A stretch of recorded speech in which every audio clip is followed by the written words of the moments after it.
গণভোট যদি করতে হয়, রাষ্ট্রকে আলু চাষিদের যে ৩,০০০ কোটি টাকা পরিমাণের গড়ছা, এই কথিত গণভোট করতে হলে রাষ্ট্রকে প্রায় সম পরিমাণের টাকা গচ্ছা দিতে হবে।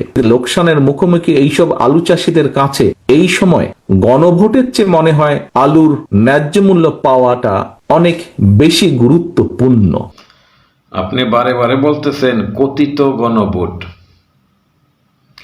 গণভোটের সাথে আলুর কোনো সম্পর্ক নাই। আলুর সম্পর্ক, পেঁয়াজের সম্পর্ক হয়েছে চাঁদাবাজির সাথে। আপনি আগে আপনার চেলা চামান্ডাদেরকে চাঁদাবাজি বন্ধ করতে বলেন। চাঁদাবাজি বন্ধ করলে আলু চাষের সরঞ্জামের দামও নিয়ন্ত্রণে থাকবে। কৃষকেরা স্বল্প দামে সরঞ্জাম কিনবে, স্বল্প দামে আলু চাষ করে গ্রাহকের হাতে পৌঁছাইতে পারবে।